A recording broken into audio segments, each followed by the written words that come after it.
Matt Bernier with the DRF Bets race of the day for Wednesday, July the 11th. Race number 8, Belmont Park. Non-winners of one other than 3-year-olds and up.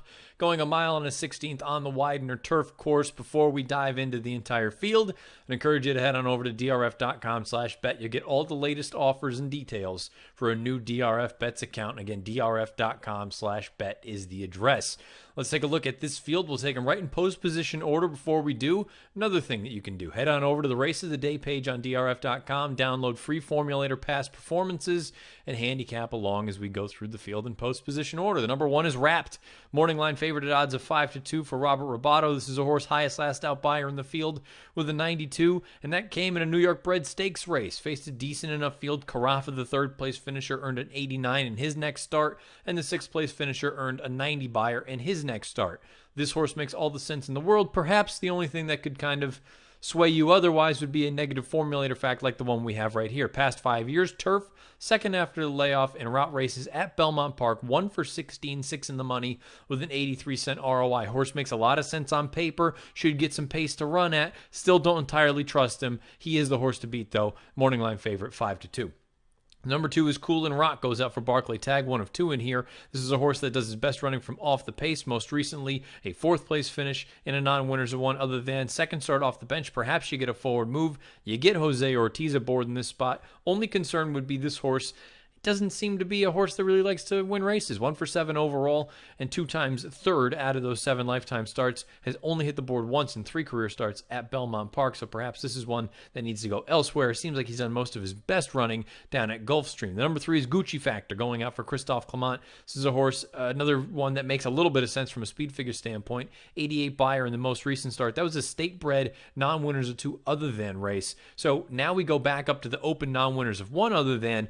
From a speed figure standpoint, makes sense. Rosario retains the mount, has a little bit more tactical speed, and owns a victory over the Belmont turf course, particularly the Widener turf. But, again, a little bit of a sort of a concerning formulator fact if you're a fan of this horse for Christophe Clement. Past 6 months, turf winner last out in route races. Only 1 for 18. 5 of them have hit the board. Overall, the ROI is only 77 cents. Again, this one at least has some tactical speed, owns a victory over the Widener. You could do worse than this horse in a spot like this, but at the end of the day, I kind of want to fade this horse at odds of 9-2.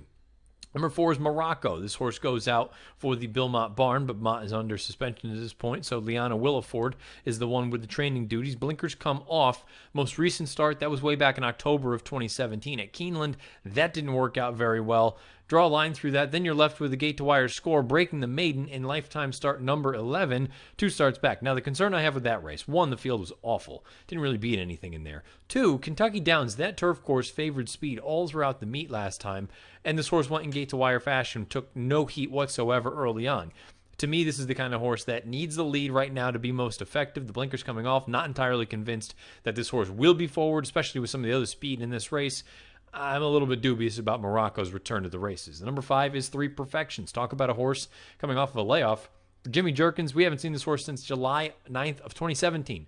So by the time they run this race on Wednesday afternoon, this will be more than a year layoff since we last saw this horse on the racetrack. Has done some decent things out on the track in the past. Was keeping good company. Each of the past 2 fields that he faced and non-winners of 1 other than company, they were both legitimate fields. You had the likes of Cluntia in there. We know what he's capable of. Cantoon was also in the start 2 starts back.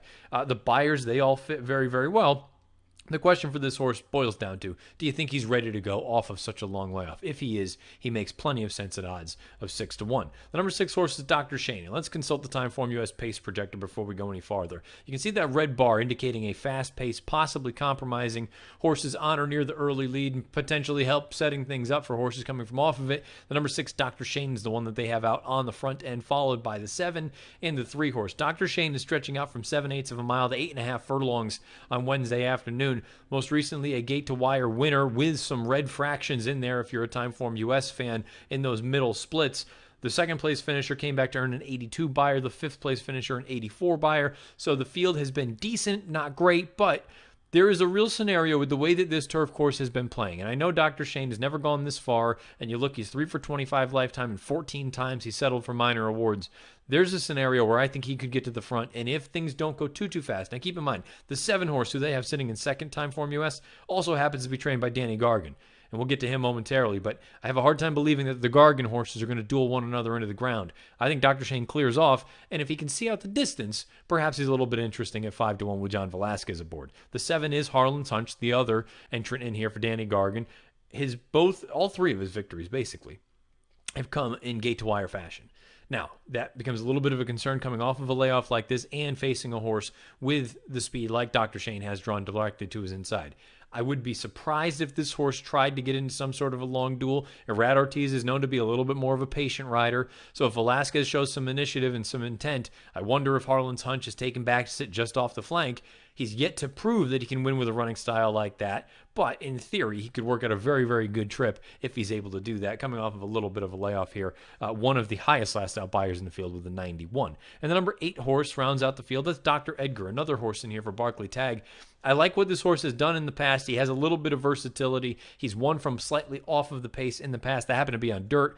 His most recent start was a gate-to-wire score. Dylan Davis retains the mount. Coming off of a layoff, though. We haven't seen him since September of 2017. So you have to wonder if this horse is totally going to be cranked up. I do wonder if Dylan Davis is aggressive coming out of the gate and try to be more forwardly placed, perhaps, coming off the layoff, because you assume this horse will be fresh. And it's also worth noting that career record at Belmont Park, 3 for 5, 4 times in the exacta. So race number 8 is the Wednesday Belmont race of the day. And we're going to take a look at my pick in here. I'm going to go with Dr. Shane. Hopefully he can shake loose. I think Velasquez will put him in a good enough position if he can clear off to the front, try to get him to relax a little bit, save something for that late run, because again, there's no guarantee. He's going from 7 furlongs to 8.5. No guarantee he's going to be able to see out that distance, but I think he's going to be a playable price in here for Danny Gargan, and I think he could possibly be able to stand that jump up to the open non-winners of one other than level here. So for me, it's going to be 6, 1, 3, and 8 in the Wednesday DRF Bets race of the day, race number 8 at Belmont Park. I would encourage you, again, head on over to drf.com/bet.